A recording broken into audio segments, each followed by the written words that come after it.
The next speaker, Leonardo Rastelli from Princeton, on progress in open string field theory. Thank you. Where would you like? Can you hear me? So let me first thank the organizers for the kind invitation to speak at this conference. I will be mostly talking about published work with Davide Gaiotto, Ashok Sen, and Bartosz Zwica, but I would also like to review some of other people's work and talk about some work in progress. So in this talk, indeed, I will highlight recent developments in open string field theory, focusing on the paradigmatic example of the cubic bosonic theory, which has this famous Chern-Simons type action, which looks very simple, but that is quite deceptive indeed. So this action describes the world value dynamic on a D-brane, and as usual in string field theory, you need to fix a background, so you fix the boundary conformal field theory BSFT naught, and then this is the action that describes all the open string degree of freedom in that background. So this is a very complicated classical action. It has infinitely many fields, and till very recently, it was not known how to obtain classical solutions, but thanks to Sen's ideas about target condensation, now we exactly know what this action should do. This action should contain solitonic solution corresponding to D-branes and describe correctly the classical D-brane physics at the very least. So, so this is a rough sketch of the tachyon potential you just saw in Ashok Sen's talk.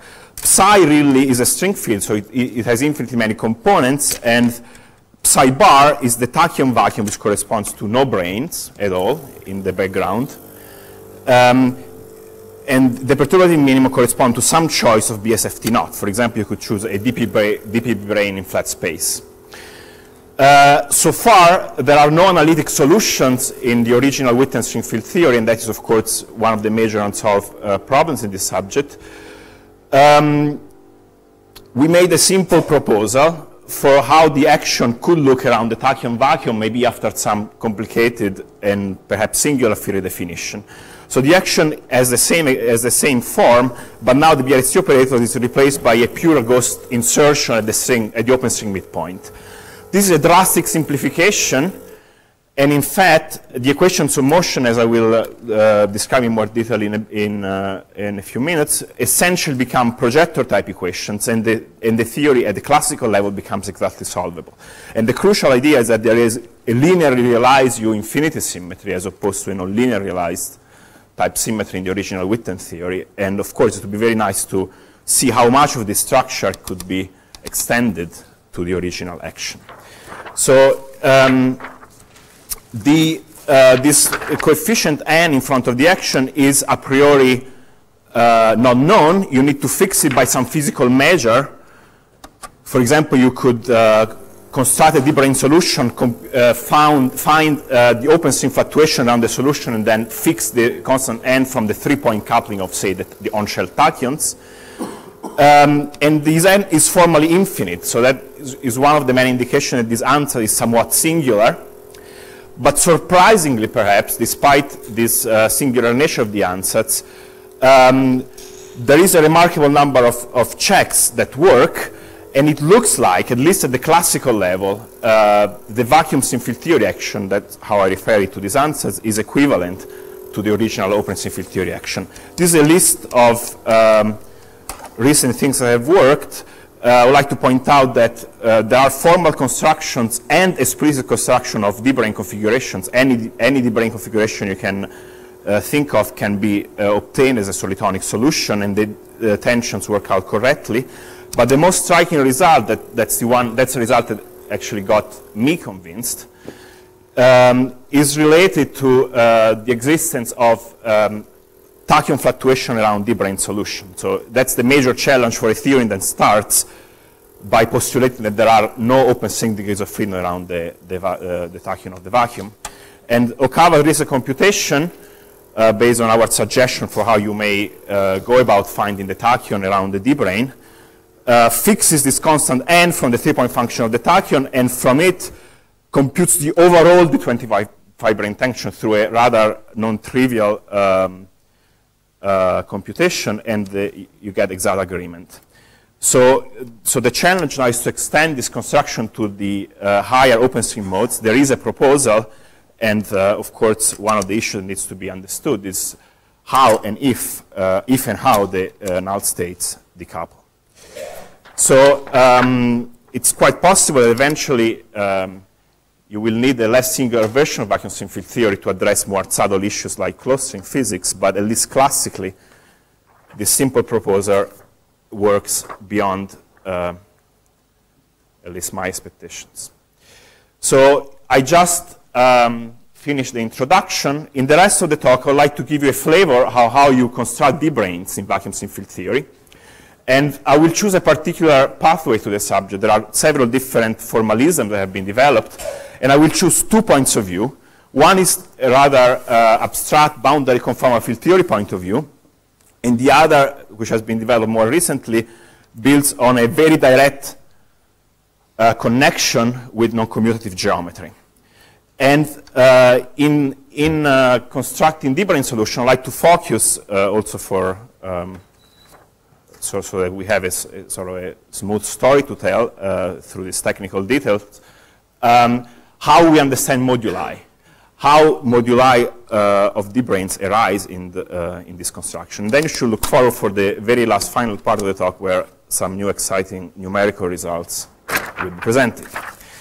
So in vacuum string field theory, one of the major simplifications are the equations of motion. If you assume, that the string field factors into a matter and a ghost part, the equations of motion factor and the matter equation become projector equations. In fact, the ghost equations can also be understood as projector equations by twisting the ghost conformal field theory, but I shall ignore this here and rather assume that for any D-brane configuration, you can perform a gauge transformation that brings it to this form, where psi bar ghost is some universal ghost solution. By now, we know many of those. And psi m vary as we vary the D-brane configuration. And in fact, we will see that these ansatz will give all the expected D-brane solutions. So the matter part of the equations has this gauge invariance. This is the infinitesimal, and this is the finite gauge invariance. And from now, we'll drop superscripts and subscripts m, and we will work in the matter sector. So, of course, I've been using so far the word projectors to refer to the string fields, but in which sense is psi a projector? And the heuristic idea, which in fact goes back to Witten's original paper, is that you may like to think of the string field as an operator in half-string space. So we split the open string in a left and a right part, according to the explicit parameterization from 0 to pi. And then the star product of two string fields is viewed as functionals over the open string configuration, is given by this formula. So this looks like matrix multiplication. The left red part and the right green part are like the first index of the first matrix and the second index of the second matrix. And graphically, this is what happens. If you think of psi as matrices that live in the space of half-string curves, this is just matrix multiplication. Of course, there are subtleties to be dealt with according to the precise definition of boundary conditions at the midpoint.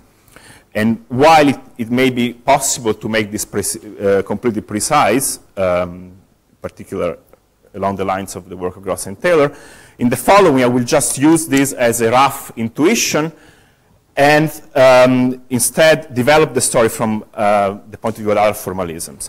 So the basic idea, you are certainly familiar with it from, for example, non-commutative field theory, is that a rank-n projector is a configuration of n D-branes, and that immediately raises the question, what happened to the D-brane moduli? So naively, at least in a finite dimensional vector space, a rank-n projector is unitary equivalent to any other rank-n projector. But since we are working in the classical open string theory, classical solutions come with moduli corresponding, for example, to relative position or Wilson lines. So we need to understand how the formal argument fails, and clearly the resolution will be that not all gauge transformations are created equal. Some of them will correspond to large or singular gauge transformations, and those should be really treated as honest physical deformations. And clearly, these subtleties have to do with midpoint issues. So I will analyze this question from the point of view of boundary conformal field theory and from the point of view of algebraic approach based on what we call star spectroscopy. So in the boundary conformal field theory approach, we attempt to solve the projector equations in the subalgebra of surface states. So what is a surface state? In this context, we pick a disk with one puncture and a choice of local coordinates around the puncture. And here I'm choosing the standard SL2C transformation that maps the unit upper half disk horizontally placed to this unit upper half disk vertically placed.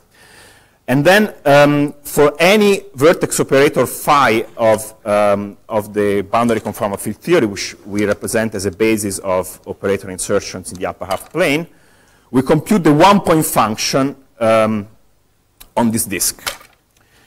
So clearly this defines the overlap of sigma with any state, so that defines sigma. And in fact, the way to think about this is that we cut open the path integral. So you input open string configuration on this vertical red line here, and then you perform the path integral of the rest of the surface, and that gives you a number. So this defines a state, and this is what we call the surface state associated with this geometric shape sigma.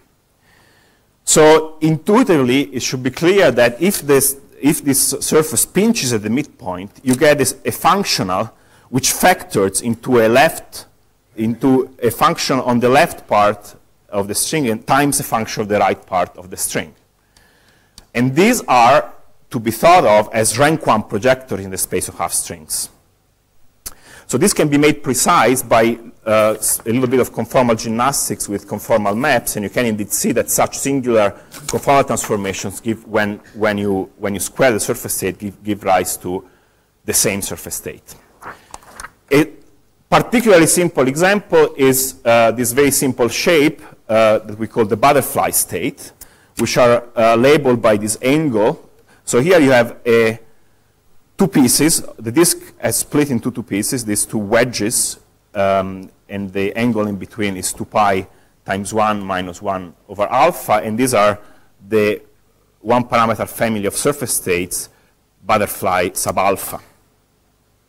In fact, there is another ambiguity in defining the state, which corresponds to which open string boundary condition you are going to place on the exterior of the disk.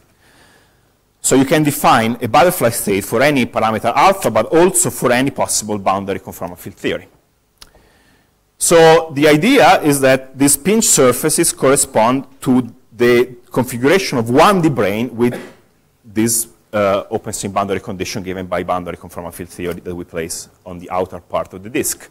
So clearly, for this to make sense, it must be that the shape of the disk is immaterial. That must be a gauge transformation. We would not know how to interpret physically all these different solutions. We only want one D-brane for each boundary conformal field theory.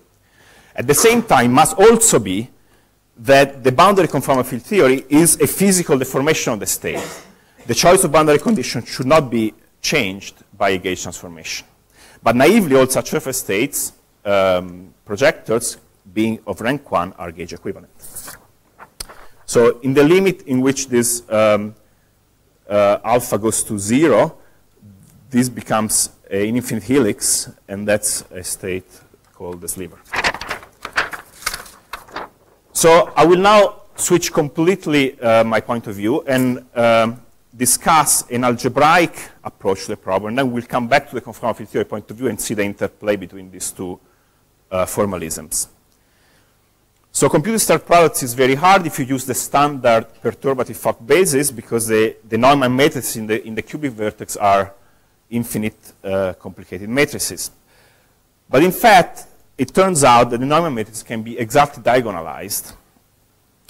So for simplicity, let me work in the zero momentum space, translationally invariant states. And it turns out that the Neumann matrices are diagonal in this continuous non-degenerate eigenbasis V sub kappa, where kappa is a continuous parameter from minus infinity to plus infinity, which is in fact the eigenvalue of this combination of Virasor generators L1 plus L minus 1. V kappa and V minus kappa are exchanged under twist, which is just worldsheet parity. You send sigma into pi minus sigma. But it turns out that for kappa equals 0, there's only one of them, you're sort of folding the spectrum from minus infinity to plus infinity into a spectrum from 0 and infinity, if you look at the action of, say, the diagonal matrices, which is twist invariant. And for kappa equals 0, there's an unpaired twist odd state. So the idea is to change basis from the standard discrete basis we use for open strings to a continuous basis, x of kappa and y of kappa, where kappa is this continuous parameter, where x of kappa uses the even modes of the string, and y of kappa uses the Fourier transforms of the odd modes. This is work of Douglas, Yu, Moore, and Zwieback, based also on earlier suggestion by Bartz.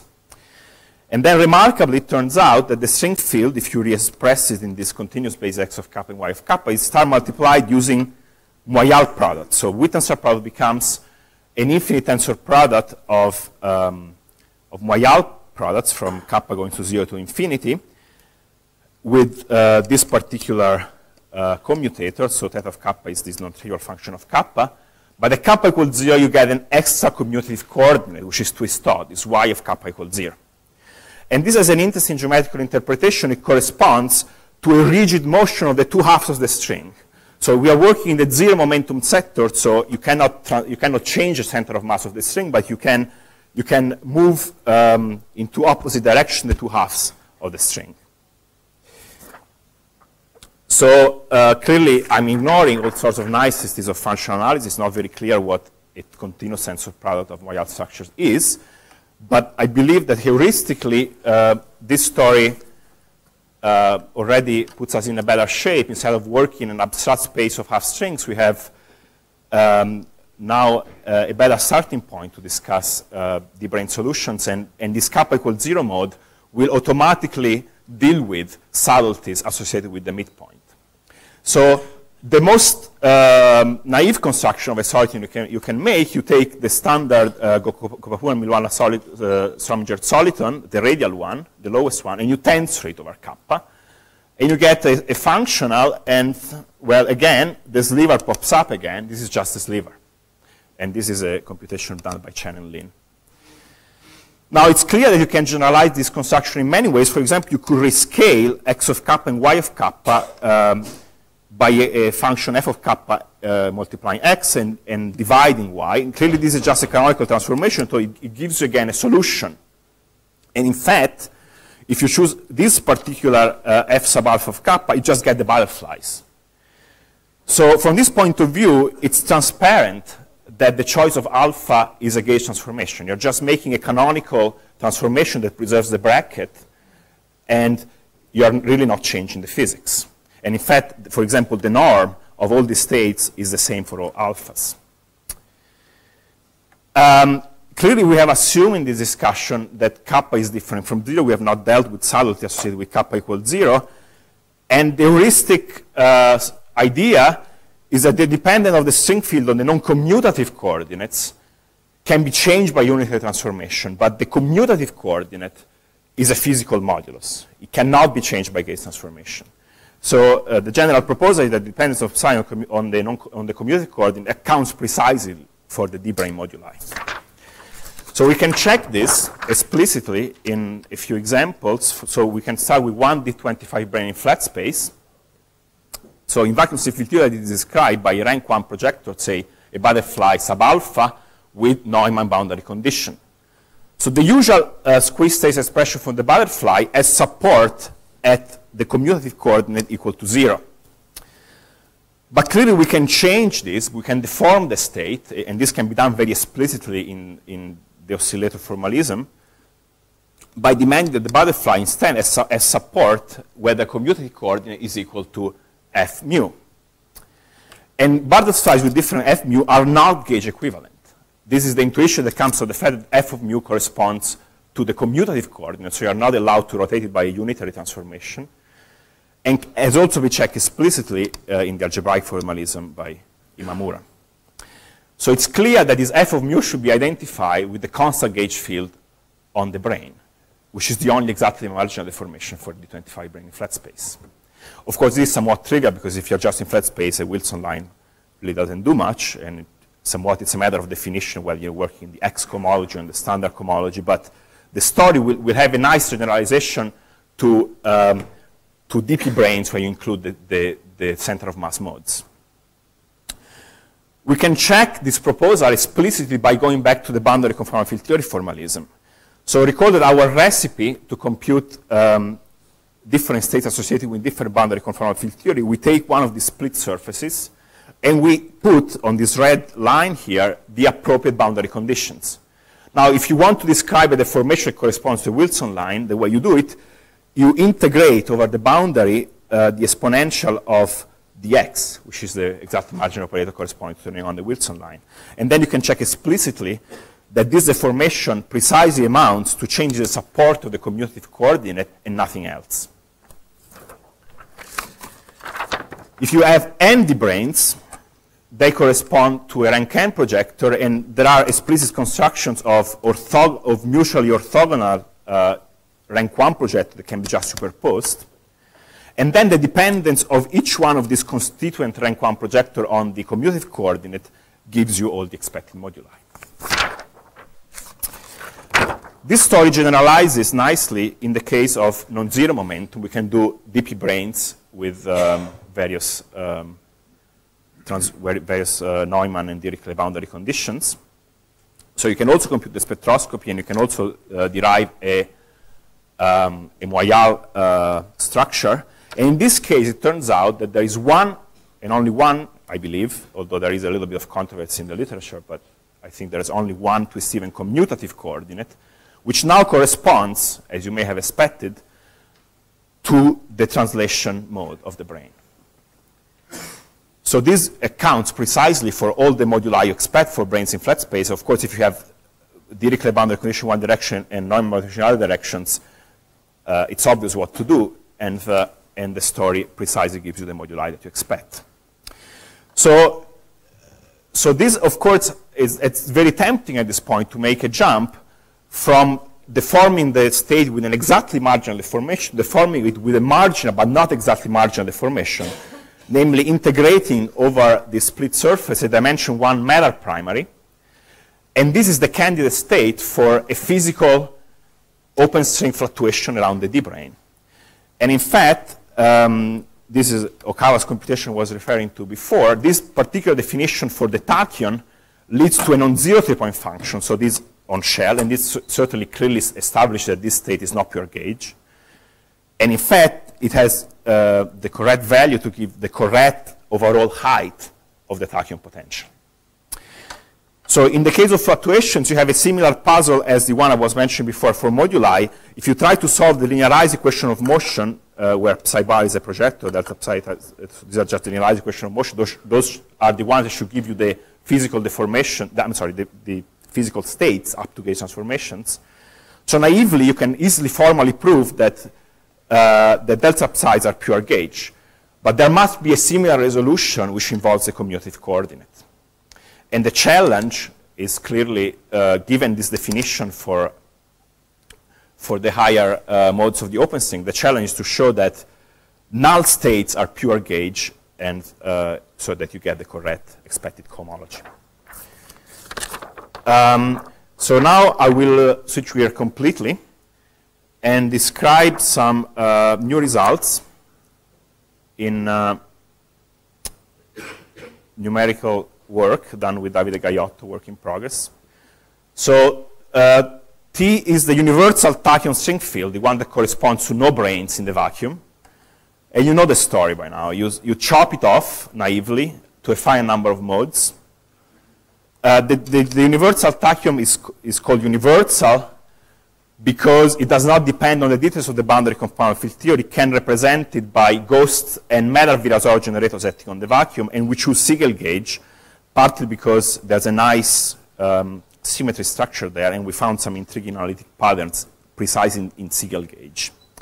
So Mulder and Taylor computing T up to order 1020 using a non-universal basis with bosonic oscillator, and they find that 99.91% of the original brane tension is cancelled. So that's very impressive. We implemented the level translation algorithm using Gauss and Virasoro conservation laws, which is quite a bit more efficient if you go to higher levels.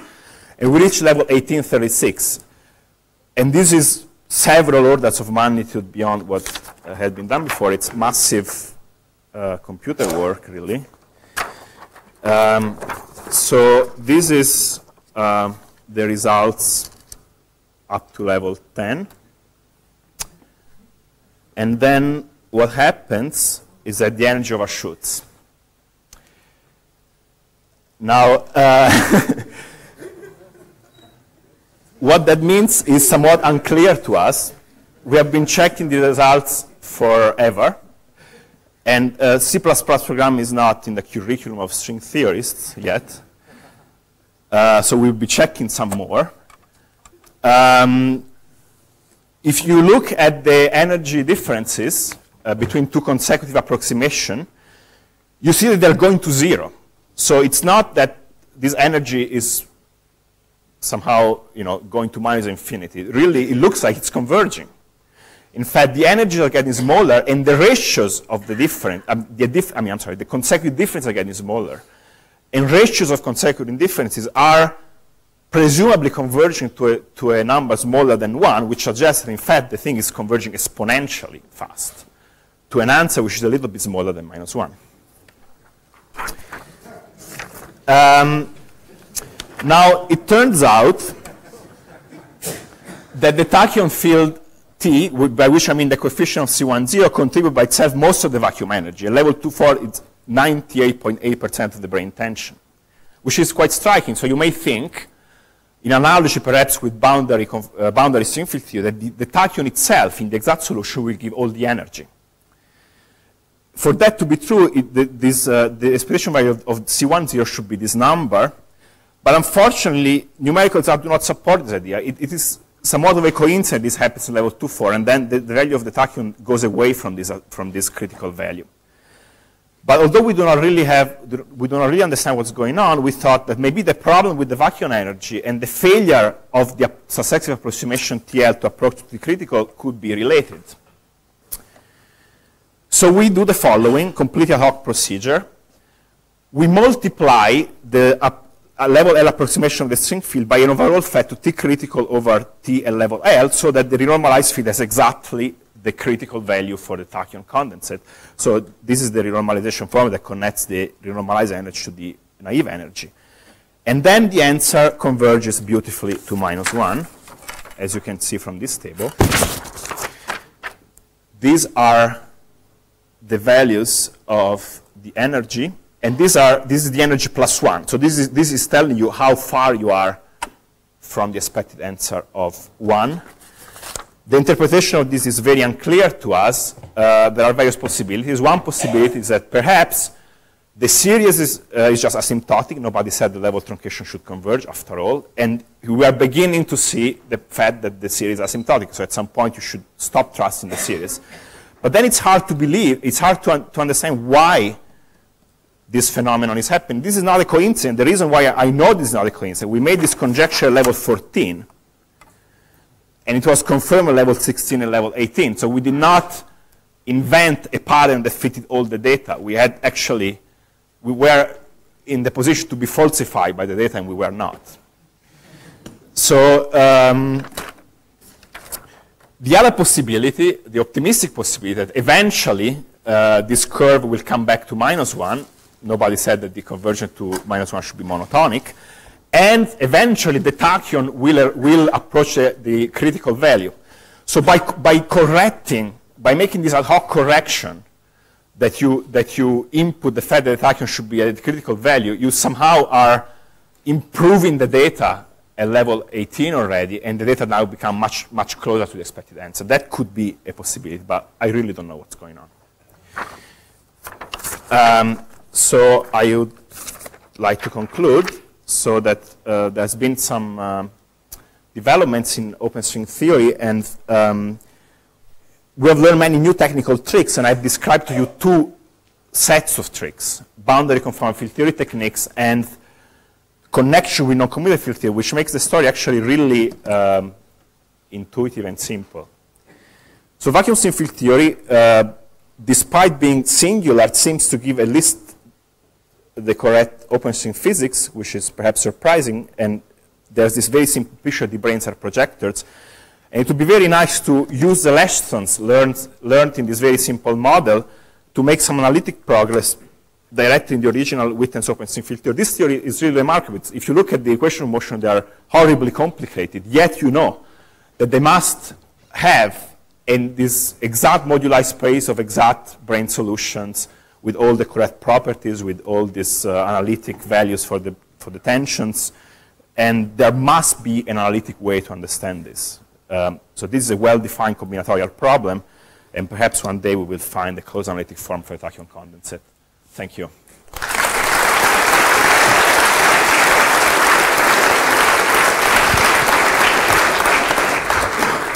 Questions? No questions? Maybe I'll ask you a question. Sure. Although it's not something I would defend, there are other groups that have been trying to also compute the tachyon fluctuation around the sliver or other, and they are in disagreement. So maybe you can make a few remarks about that. Yes, so indeed this story of finding the correct tachyon fluctuation at the D-brane has by now quite a long history, and there have been several proposals, including Hatta and Cavano. Those proposals are very nice, but they do not work. Our proposal based on this integrated tachyon works. So that's my basic comment. Now one should understand in detail why our proposal works. Our proposal, which was, I should emphasize again, this remarkable paper by Okawa. One should understand in detail why this proposal works, and in fact I think one of the nice projects is to use this non-commutative geometry point of view and translate in that point of view the conformal field theory construction. The fluctuation based on the Hatta-Cavano proposal has a different conformal field theory interpretation. Instead of being an integrated tachyon all along the sliver, it corresponds to a point-like insertion. And somehow Okawa was able, including nonlinear corrections to our integrated tachyon, to get the right energy. This more singular proposal in which you just have a tachyon at a point doesn't seem to work. And as you know very well, there are all sorts of subtleties having to do with the fact that the equations of motion are satisfied in a weak sense when you contract them again Fock states, but they're not truly satisfied in the full Hilbert space. And when you start working in open string field theory, all possible subtleties arise, and in particular, subtlety of function analysis are there. And again, I would like to emphasize that the proposal based on integrated tachyon works. So let's understand that with all the function analysis niceties. Okay, maybe I will add a comment to that. It is true that it works, but it's not. It involves giving a particular procedure. It's not just using boundary conformal field theory. It involves also a particular limiting procedure. So it goes a little bit beyond just straightforward computation. For that reason, I think it's very important to understand it from many different points of view. And as far as my own understanding of the topic, it's still an open issue. Well, I agree it's important to understand from all points of view. You said that in your data, the tachyon didn't appear to be converging to that critical value. But how close is it? So in order for a few percent off, like 3-4% off. That makes it seem strange that your renormalization works, which only is supposed to affect the fourth digit. No, but the renormalization, since the action is stationary, if you change the field by some amount, the action will change quadratic. So it's consistent. Any more questions? Okay, so we thank our speaker.